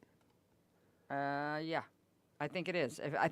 You can go to their website, which is actually ChewelahPickleball.club. Oh. And would be on Monday. Oh, don't forget to stay in front of your mic, Sharon. Okay, sorry. I'm looking at. We need to get her like a headset, one that we can tape in front of her mouth so she can still see all this stuff. So Mr. Daniel Randall says, cry havoc and let slip the silly voices. And he says, sounds like fewer. Oh. Fewer. My That's honey. not quite. Okay. He's pitching in. She got it right, though. So wait, both of our honeys are listening. We got Gino and Daniel. Oh. Yep. At least two. Mine is asleep. She's like, I'm not getting up early enough to listen to your show. So also today, Fired Up Pizza Bingo, or bingo at Fired Up Pizza, 6 p.m. There's practice today and tomorrow for cheerleaders. If your youth is junior high or high school age and wants to be a JHS Cougar cheerleader next year. Auditions. Yep. There's tryouts. There's practice today and tomorrow, and then the tryouts are on Friday at 4 p.m. They also have, if you can't be there, so say you're on vacation or something because the last day of school is the 13th, you can send in video tryouts, which is kind of neat. That is neat. Yeah. And registration is now open for junior golf camp, which we talked about last week a little bit. And that is a very cool program. Yes, and it comes up June 24th through 27th. So when it gets a little closer, we'll give some more details on that. But you can contact the golf course and register your student for golf camp. Tomorrow is a packed day. There's and I know that you've got some extra things that I don't have on here, but there's line dancing at the Chewelah Center, or Senior Center. Senior Center, yeah. Yeah, we've got a couple of centers in this town. Anyway, from 2:30 to 4:30, Craig Meyer karaoke from 8:30 to 11 p.m. at the Oasis. Summer 3-on-3 basketball mini cheer camp registration is due. So if you've got a grade schooler that wants to do the mini cheer camp, tomorrow is your last day. The camp will be July 25th and 26th, just before the 3-on-3 basketball. And then they will be performing at the 3-on-3 basketball tournament that they're having here in town. Very cool. Neat. Yeah. Very cool. It's the last day. Tomorrow is the last day for Chewelah schools. I know, a half day. Yeah. That's exciting. And then they're going to be let loose into the wild for the summer. And we'll see them all over town riding their bikes and floating the Chewelah Creek and out at the lake, and it'll be so fun. Kids doing kid stuff. Yeah. I know, except I asked one of my kids if she would be available for more rehearsals, and they're partying and stuff. Ugh, the gall. What? I know. The nerve. I know. That's what I told her. The nerve. Also, tomorrow is a free barbecue at 5 p.m. at St. Mary's Church, sponsored by Chewelah Faith Resources Group. Everyone's welcome. And they do these kind of things, feed people regularly. Yeah. And this is one of those special things. If you are a club member of the Chewelah Pickleball Club, tomorrow night is a ladies' round robin from 5:30 to 8 p.m. 5:30 p.m. Yeah, it's an evening tournament. Yeah, that's cool. And there are other regular things in the evenings. You just have to go on their website and you can see they have just all kinds of stuff for those pickleball enthusiasts. Okay, I got to keep going, or we'll never get through all this. I got another one for. Good. Are you moving on to the next day? Well, don't forget the food bank, as always, is open every Thursday from 10 a.m. to 2 p.m. Another very cool thing that's happening tomorrow. This is happening from 10 a.m. to 11:30. Free diapers. That's huge. Yeah, Oh, yeah. it is huge. This is at St. Mary of the Rosary Parish Hall. This is at 502 East Main Avenue. That is the. I'm sorry, I'm not. That's the church over here on Main Street, correct? Uh-huh. Yes. Right. Okay. Right. And it's the white building right next to the church with the copper roof. Yeah. Oh, okay, blue okay. one, That's okay. I didn't. That's there's their- two churches there next to each other. I should No, know. it's the same church. It's Oh, the same church. next to Okay. the church. It's just their Okay. hall that Yeah. they've built right next door. See, that's where I was confused because I thought it Yeah. was the same. It is the same place. is the essentially. same place. Okay, Yeah. okay, Yeah. okay. I got you. That's what was throwing me off. So this is actually going to be happening the second Thursday of every month, all throughout the year. Wow. This is the first time I've seen it on the calendar, but it's already happened quite a few times this year. Free diapers. That's 10 a.m. to 11:30. The sizes are newborn through 6, 50 diapers per month per child. The sizes are 2T, 3T, 4T, 5T, 4T, 26 pull-ups available per month per child. This is available for any parent, including expectant moms, grandparents, or foster parents. All children under 5 years old are eligible. There are no income restrictions. Just show up, get your diapers. And again, that happens tomorrow. It also happens July 11th, August 8th, September 12th, October 10th, November 14th, and December 12th. Yeah, it'll get you through a paycheck. It'll Yep. get you from one paycheck to another It will. paycheck. It will. Yeah. And this is put on by the Catholic Charities. This is CAPA, the Childbirth and Parenting Assistance through the Yeah. Catholic Charities. And I just think that is such a cool thing. Yeah. Well, and I'm old enough that we didn't have disposable diapers when I started. We had cloth diapers, and you rinsed them out in the toilet and put them in a diaper pail and washed them, and and then when they first came out with disposable diapers, they didn't have tabs. You had to pin them with safety pins. When they were like, I remember Yeah. the ones in the 80s, they were like Wow. plastic. They Yeah. were like Yeah. this like crunchy plastic stuff, and they were Yeah. awful. But Yeah. Yep. We tried because we have twins, and we were thinking, okay, well, like disposable diapers, they're going to be really expensive. So we bought these. We paid way too much for them. It was like a reusable diaper system where there was like the outside Right, liner and then a liner. and liner. the You had the inside inside. Yeah, liner, yeah, yeah, and yeah. you Yeah. rinse it off. Oh man, we got over that in a hurry. Yeah. That yeah. was Well, and diaper services were really popular Yeah. too. Yeah. With the cloth diapers. Yeah, and when we went on vacation, you took a diaper pail and you took cloth diapers because there were no disposables in the early 70s, or at least we didn't afford them. You guys are really hardy. Yeah. We can't handle that kind of oh hardship man, now, man. We've got one of the like the sprayers that you hook to your toilet to do it with, and like Right? no, I'm not. You don't have to touch anything. So you guys had to deal with everything like hands on, and we're like, sorry, Yeah. kids. We even bought one of those diaper genies, where you take the disposable Yes. diapers and you put them in the And thing it and you twists. twist it Like and it not locks enough non-recyclable plastic. You've got to add more and make sure it's completely sealed so it doesn't biodegrade for at least what 500 1,000 years. Yeah. That's another one we decided to stop very Yeah. quickly because man, that thing goes through way too many bags. Yeah. Because it literally puts one diaper in, it twists around it, and then it puts Yeah, the other 'cause you don't diaper in. want to and it- smell it. But I mean, if you just change your trash and keep the lid on it, it doesn't smell anyway. Yeah, it does. They stink. So Well, yeah. on Anyway. to Friday. We're moving on. And we're Enough getting out diaper of that. talk. I can smell the diapers here. I can smell something. Friday, June My 14th, coffee breath. Chamber of Commerce meets at the casino at 7 a.m.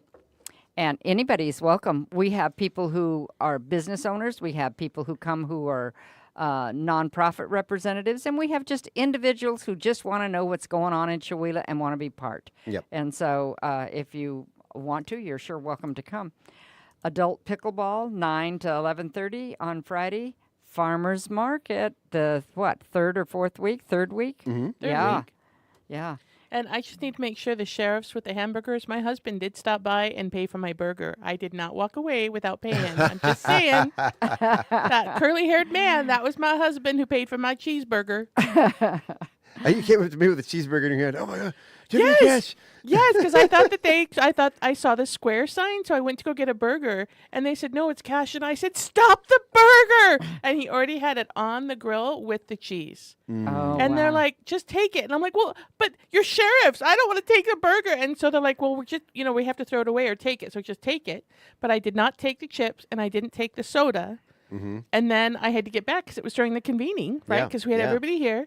And I got my husband. I said, honey, you got to go get cash. The sheriffs are going to hunt me down if we don't pay for this $12 burger. And they were not. They were all very, very gracious. They were very sweet. But I'm like, I know they were watching. And I'm like, did you tell them that it was from that lady who stole the burger? Okay. So thank you, sheriffs. You were all very, very sweet. And the hamburger was delicious. Thank you. There you go. Also, Friday, like we said before, the Cougar cheerleader tryouts at 4 p.m.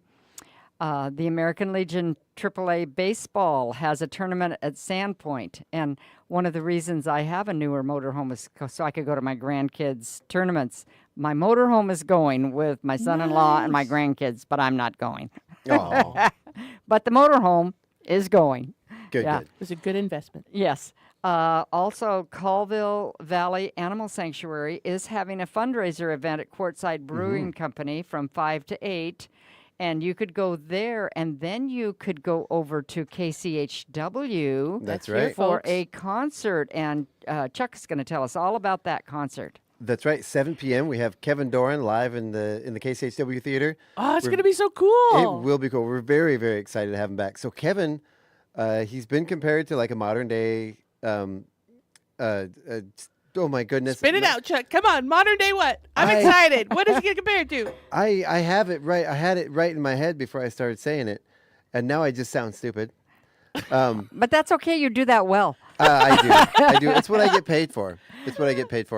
Anyway, no, he's. I'll remember it later, but he's awesome, he's very though. good. He's an amazing singer. He's got this beautiful tremolo voice. But he actually was very excited to have him back. He's the very first person to ever play in this theater. Wow. So he gets to come back. He gets to see how far we've come. Yeah. Just as a theater and as a radio station and right. You do equipment and the stage and all the things you've done. done. If I want to go, where can I get a ticket? You can get tickets online at kchw.org. You can go to our Facebook page. I've been posting every day about it. Right. Any of the posters that are hanging up around town, there's a QR code on there. You can scan those with your phone. All you have to do is turn on your camera. If you have a phone that's been made in the last, 5 years, you just turn on your camera and point your camera on it, and the link will come up, and you click on that link, and you can purchase a ticket online. I will be at the Friday market with a booth set up and selling tickets there. Really? Nice. Yeah. Nice. And if they don't all sell out, where else can I get a ticket? You can also come see me or message us at KCHW. At the door. At the door. That's Yes. right. That's right. Yes. You can buy your tickets at the door. And we'll just stuff you in here. Yeah, we That's will. right. There's not a lot That's of space here, so if you want to come, you better get your ticket now because I'm looking at the seats, and I know that one's got my name on it, and there's another one that's got my husband's name on it, and I'm betting they're going to sell out really fast. So They do. make sure to pick up your tickets because it's going to be awesome. Yeah. Shows here do have a tendency of selling out, and we do have limited seating. We only have 45 seats. Yeah. We have a few more seats we can put in if we sell more tickets, but not very many because we want to make Not sure very everyone many, has a good seat. Well, and Chihuahua's like everywhere else. Yeah. Half of the people plan ahead, and half are at the last minute. Yep. So Yes. we want you all here. We want to go Exactly. here. And I have to say, one of the coolest things about coming here for a show is it's so intimate. It really You're is. not Yes. like, 50 feet away from the performer. The performer's like right there. It So you really get to is. see all of the emotion that they put into their music and their performance. It's really cool. Yeah. And we've put some work into the theater here, and we're very excited. This will be our first show. We put up some new curtains. Right? Yeah. I've got some new lights I'm gonna put in. I mean they're cheesy lights. but Fancy. Yeah, I'm excited. Yeah. I've done some work on the sound Yeah. system, getting Well- it sounding better, And I've gone to concerts in Spokane where I had to take my binoculars on my little ones that I they're have. terrible. So Oh, yeah. you do not have to do that here. You can see the smile. You're right there. Yes, Exactly. on their faces. Yes. smell the aftershave. Yes, Yeah. yeah, it's Yeah. great little venue here. It really is. Okay, Saturday, the 15th, the Sandpoint AAA baseball tournament continues. It's a 3-day tournament. Sunday, do you have anything else for Saturday? I That's do. it. Actually, I have. There's one that we missed. This is the Giant Barn and Yard Sale. This is at the Legacy Farm and Stable in Loon Lake, and this is going on for 3 days. Okay. Oh, wow. There's horse stacking equipment, estate items. Someone's bringing a huge collection of antique books. If you're a book lover, Yeah. hopefully many leather-bound books. Wow. Lots Well- of tools, household items, and 10% of the sales goes to benefit Hearts and Horses. Yeah. Oh, that's cool. Yeah. Yep. Yeah. And Sunday, Fired Up Pizza, All Ages Blues Jam, and American Legion AA Baseball at Heartline. It's a doubleheader, and continuing of the AAA Baseball in Sandpoint. Can I make a call out to the Blues Jam? Yes. Yes. Okay, so this is so cool. You know, Daniel goes to the Blue Gems every Mhm, Sunday. mhm. And you know, I've been looking for live musicians. Yes. You know that I talked to Mark, the harmonica player. Yes. Right? And you know, Old Man Mark. He's our yes, DJ Old here Man Mark. Friday Okay, nights. so oh my gosh, so Daniel went to the Blues Jam, right, with the McLean family, and Mark was there, and other people were there. Mhm. Well, I have a wonderful band of musicians who are all super excited to be able to play live for my show, A Midsummer Night's Dream, on July 13th at 4 p.m. And they're Ooh. meeting on Saturday, and they're actually putting together like a real band. Wow. Like they're really like they're getting together. So like after the show, there's now a new band in town with these amazing musicians who are so excited to play bluegrass for my, you know, my Shakespeare show. But they're actually going to be like another band in Chewila with the McLeans, with Craig. Wow. Nice, Right? nice. That's So incredible. it's Daniel, Craig, Mark, and Dave from the high school. Right? And then I can't remember the other two guys' names, but they've got like a keyboardist, they've got a drummer, they've this got a is Craig- harmonica Craig McQuain player. that you're talking Craig McQuain, yeah, the guitar player. Very cool. Daniel on bass or trombone or whatever else they have him playing. So yeah, I'm excited. Yeah. That so is exciting. It's all happening because of the Blues Jam. Nice. Well, and, Right? And there's a couple of other little groups. Like Dave belongs to a brass group that Dr. Johnstone and who is his fun. wife, and Paul Setti, and there's one other. Anyway, they play often for us at the center, and they're all brass instruments. It's Oh my just God. fun to have good I stuff. love Chewila. Very Yeah, cool. I mean, And how cool. I have created Dun, dun, that dun. I need to get this out. I do believe, Paula, you're the first person I actually sent it to. I just made it. It is No a pressure. Yep, it's a release form. Oh, an yes, the information musician release form. Yes. We are trying to get together here at KCHW a master list of all the local musicians we can muster. And I'm not Yeah. I'm not talking about just Chewila. I'm talking about Stevens County and beyond. Yeah. Spokane. I mean, anywhere. I'd go anywhere from Montana to the Cascades. Right? From Canada to the Tri-Cities. Just, Well, yeah, 'cause I wanna get Musicians Network, regional. yeah. But yeah, make sure we get as many people on that list. There's a lot of people Yeah. organizing events, always struggling to find people to play. Musicians looking for Just looking for people to play yeah, with. yeah, looking for people to play with, looking Yeah. for this isn't going to be available necessarily to the public. It'll be by request, this list. It'll be given out But what a to wonderful resource. Yeah. Yeah. It'll be Yeah. given I out think to so. event promoters, show promoters, other musicians looking for Well, people to connect with. Yeah, exactly. And people who are Um, writing music trying to find a specific instrument for Mhm. whatever they're writing. I mean, Mhm. having a list like that or having access to that would be huge. Yeah. And you know? I think because when I started this job, that was one of the things I was kind of looking for. And Yeah. Scott has a lot of resources for that, but they're in his head or in his cell phone. Yeah. Yeah. But I want something that that I can have to look at that's specific for musicians. And if I end up not in this job anymore, I want to be able to pass it on to whoever takes over this job. Well, and I know that you've been trying to set up a recording studio for people here at the radio Yes, station. So exactly. having a list of musicians that you can call and say, okay, you don't necessarily play the guitar or the keyboard, but I have a list of musicians I can call that can play with you Mhm. while you're recording. So Exactly. amazing resource. And we've Yeah. been Yeah. trying to replace. I've got a bunch of stuff. I'm replacing some of the cables here that make things Yeah. sound a little wonky, and getting some new equipment in, and trying to get stuff sounding better here. So yeah, Yes. yeah, Oh, so exciting. Lots yeah. of exciting stuff. I'm excited about it. And I thought, shout out, thank you, Dino, because I called you and I asked you for additional musicians, and so you were networking. So thank you, Dino, for everybody's help to make this happen for Shakespeare in the Park, July 13th at 4 p.m. Dino and the Dinosaurs. I know. I love Yeah. Dino. He's so cool. He is great. All right, Sharon, go ahead. We hijacked your conversation. That's okay. That's okay. Can I ask another question before we go too far Sure. forward? Okay. I was on 395 headed towards Colville, and there is a tent set up on the right-hand side of the road, Mhm. just outside of Colville. It's like a circus tent. And there were like some inflatable stuff up there. Oh, Yeah. Hmm. Yeah, is there, anybody is know there what an that event is? going on? I didn't see a sign, but I mean, it's a circus tent. Outside of Colville. So Outside of Colville. is it 395 north on the of right-hand side, south of Colville. south? Okay. I've Like not just been- before you get to Colville. Huh. Colville. Colville. So you can tell I am new to the area. Think A, not O. Think A, even though there's no A in it. I'm going to call up my friend in Colville. Colville. Yeah, Okay. Colville. It took me a while to get Chihuahua, too. No, but if anybody knows what that is, Right? give us a comment. Mm-hmm. Looks like my honey has been busy on chat. Oh, my goodness. You don't have to read all those Oh, out. no, but he says it's so cool to let cougars be cheerleaders. That's good.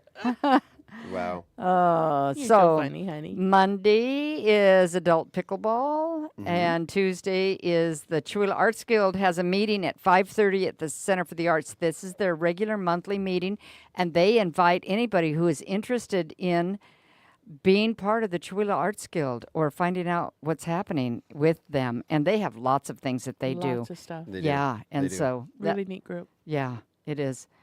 I and just got to mention the circus tent was in town on Tuesday in Arden. Oh. That was an actual circus tent. Wow. But did they have a circus? Yeah, like what? Apparently, I had no idea. See, Wow. come on. Why I didn't would've they gone. tell us? Yeah. It's probably one of those things where they did tell us, we just didn't listen. I don't know. Yeah. Oh We my try to keep an eye on everything that's happening. Okay. I didn't see anything about it. So then I just have a couple highlights. Saturday, June 22nd, classic country tunes for charity. Yes. Ray and Dave DeVoe are putting on a concert. Doors open at 5:30. There will be silent raffle ticket stuff, raffles. Raffle or auction?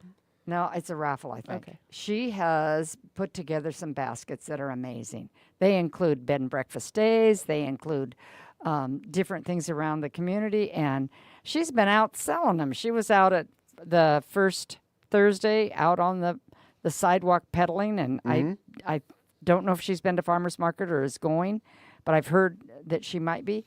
I hope so. I've heard of these baskets. I have yet to see one. Yeah. Well, and so what we have several stages coming up. We have plans for that building for the next 20 years, I mean. Oh, yeah. Yeah.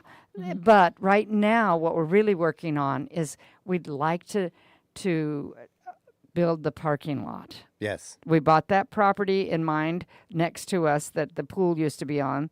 And we want to put a parking lot there. We want to be able to have it used for us, for people that are downtown, for overflow parking, for the church that's there right around the corner, for Little League tournaments. We want it to be usable, but it needs to have some work. And it's.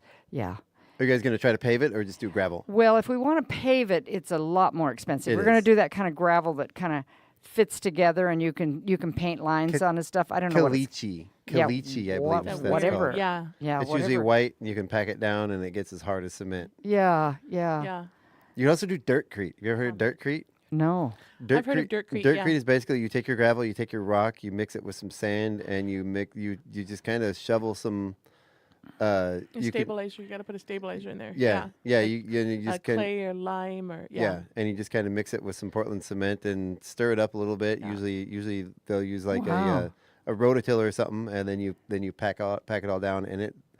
A lot of people use it in their barns or in their shops or sheds or something. Yeah. And it's essentially concrete, but it's made with the existing dirt and adding Portland cement to it. Wow. And it's a much, much cheaper alternative. I don't know how well it would work outdoors, but usually it's meant for indoor stuff. Or with cars parking on it and stuff like that. Yeah. But we want to be able to do that. We have had, our board member, Sherry Freeman, passed away, and people have been donating in her name. And so we've got a little bit of money, and one of the things out in that parking lot we hope to do is to do Sherry's garden. Oh, that'd be amazing. Wonderful. Yeah, and do a garden with her name on it, and maybe a statue or something to her for her. You know an idea that I would like to put out because I need more projects. Oh yeah. Over by Sherry's house. If anybody knows where Sherry lives. She's my neighbor. Yeah. The Chihuahua Creek runs right by her property. There is a bench Yes. overlooking that, and that bench is very old and very not in great shape. I would think it would be amazing if someone could do a bench for Sherry right there next to her house. Well, because that bench is apparently a thing. Like when I first moved here, people were like, "Oh yeah, that's where we go to take our pictures. We sit on the bench by the creek." Oh. Okay. So there's like it's like a place. Maybe I so should just be quiet. Maybe that bench is important. I just drive by it and it looks like it's not in great shape. I think if it's going to fall under the river, we should probably look at it. But I don't. Is it the city's or is it on Sherry's property? Or because I mean, it's right there on the sidewalk. Yeah. The city's streets and the access the city owns a lot more than you think. Right. You know, like my maple tree in my front yard is on a city street. But generally, if you want to do something that's an improvement for the city, then you go to the city council meeting and they'll let you do it. Well, yeah, or you just do it. You just do it. Yeah. Right? Yeah, this is a do-it town. It is. Do it. Yeah. I don't know if anybody knows, but we did a horse in the park last week. Really? It was such a surprise. How did anybody know? Sculpture. And you just did it. And you just did it. Well, there was a little more to it than just doing it.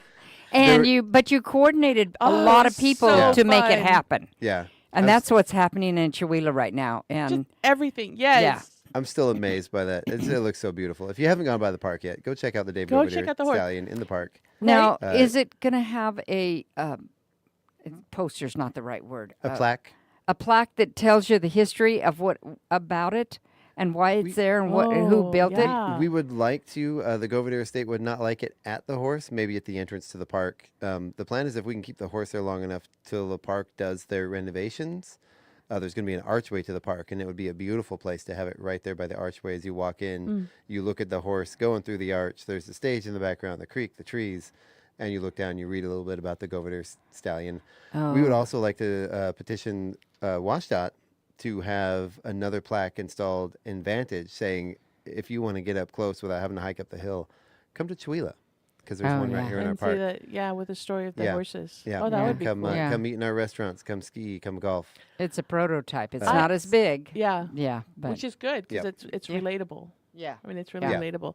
I have to say, the joke was that we're going to make Chihuahua rock, right? We're going to hear this music throughout town. So we live about 3/4 of a mile from downtown. And we got home and the band was still playing. We could hear them. And it was so fun. They played until like the stroke of 10 and then they shut off. And it was so neat because I'm like, I wonder how long they're going to go. But we could hear. And it was fun. It would be home. I wasn't sure how well, I wasn't sure how far that would travel. Yeah. We heard we could hear it at our place too. Yeah. And we did unveil the new sound system there. That's right. On Wednesday, on Thursday evening. Yeah. And the thing is, those are less than half of the speakers that are actually going to be installed. We still have more amplifiers, more speakers to come. They're on back order. So come to Chihuahua and put on a show at our outdoor theater. Exactly. Exactly. Yep. And the last two coming up in the future, Saturday, June 29th, is the Yale Press concert. And they've got their posters up, and we'll talk a little bit more about that coming up. The group. And then July 8th through 13th, Stage Time Summer School Theater Camp is doing Sounds Like Mayhem, Sounds Like Fun. And, oh, how fun. Yeah, and they're going to have all kinds of, and I should have had that right up the... Sharon is so organized. She's got this whole pile of papers. Yeah. I'm like, should I print anything out? I'm like, no, Sharon's got it. Sharon's got it. Yeah. So they're going to have sing, dance, act, stage combat, puppetry, parade flags, balloon tying. So there's quite a bit of fun to do for that week. They will end the week with a performance on the July 13th at the park. Usually they do a morning and an early afternoon performance, and then some of those kids that are in stage time are going to be walking over to the center stage. And what will they be doing there? Well, our little kids are going to be fairies, and so they're going to be participating in Shakespeare's A Midsummer Night's Dream, set right here on the center stage in the Chihuahua City Park. It'll be going on at 4 p.m. Our wonderful poi dancer, Keegan, is going to be leading us in with ribbon swinging, and the fairies are going to follow with bubbles, and we're all going to come in and get everybody excited. So it's going to be a heck of a show. It'll be a lot of fun. Very nice. July 13th at 4 p.m. There you go. And it's a one-time only. So one-time only show, and it's free. Yay! Yeah. Oh, Katie says on Facebook that the circus was fun. Yeah, thanks, Katie. So somebody went to it. Would have been nice to know. And Daniel says the music at your house was 90 decibels. Really? Yeah, that seems really loud. Really loud, babe. Are you sure that wasn't Or maybe the dog barking? Maybe it was at the park. I think at the park. At the park. I have to say, did you see in the picture of the Statesman review, the Spokane Statesman, when they put the article in about our wonderful Chihuahua opening? I was in the background with my mouth open. I must have been going, woohoo! So I'm in the background clapping like with my mouth open like a fish. I'm like, oh, great. Thank you. We are way past the show. We're running a little late we today. just started. I know, it seems like it, right? We've got more stuff to talk about. Well, I want to thank you guys for coming in. Sharon, as always, you're lovely. You're awesome. Paula, thank you so much for joining us on Wednesday mornings. Thank you You for can having stay me. tuned. You are welcome. You can stay tuned right here tonight from 6 to 8 p.m. with Music for the Mountain. 8 to 10 is Dirt Road Blues with our very own Dirt Road Doug McQuain, mentioning him once again. Then from 10 p.m. to 1 a.m., we have Planetary Radio, Sea Change Radio, Echo Shock, Total, and Earth Date. And don't forget, go to kchw.org, go to our Facebook page. Come see us Friday at the Friday Market, or you can pay at the door. Tickets for Kevin Doran. Kevin Doran. Kevin Doran is also going to be joining us on the morning show Friday morning.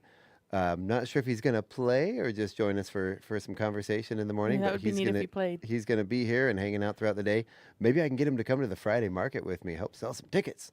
So there we go. Don't forget, once again, kchw.org.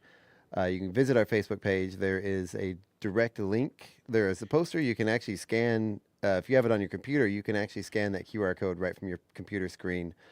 Or you can actually just click the link and go right to the payment information, buy yourself a ticket. On there, there's also the chance to donate an additional $5 for KCHW. That goes straight to help us keep things going. You can hit that button as many times as you like. So, I'm just saying. Yeah, Chihuahua is just happening. It is happening. Yes. Anyway, thank you guys so much for joining us. Don't forget, we'll be back tomorrow morning with myself and Scott on the KCHW Morning Show. And this has been our Wednesday Community Roundup. Thank you so much for listening. We will see you next time. Have a great day, everybody.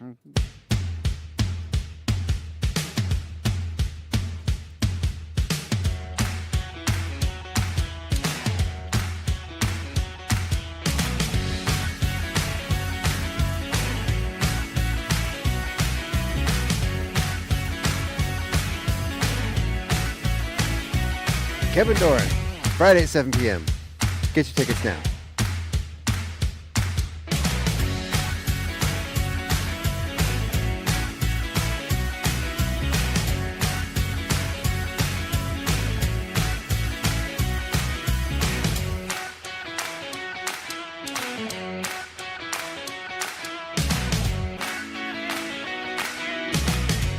It's 9:09. Your KCHW Morning Show, made possible by a donation from God-Fearing Brothers Auto Center. God-Fearing Brothers specializes in auto services, including repair, maintenance, and detailing. They also stock a full selection of tires, make glass repairs, offer towing, and have an auto sales lot on the corner of Highway 395 and Main Street at the light. For more information, you can visit the Auto Service Center at 806 East Main in Chihuahua. Find them online at godfearingbrothers.com or by phone at 509-935-6414. KCHW-FM thanks God-Fearing Brothers for supporting public radio in Stevens County.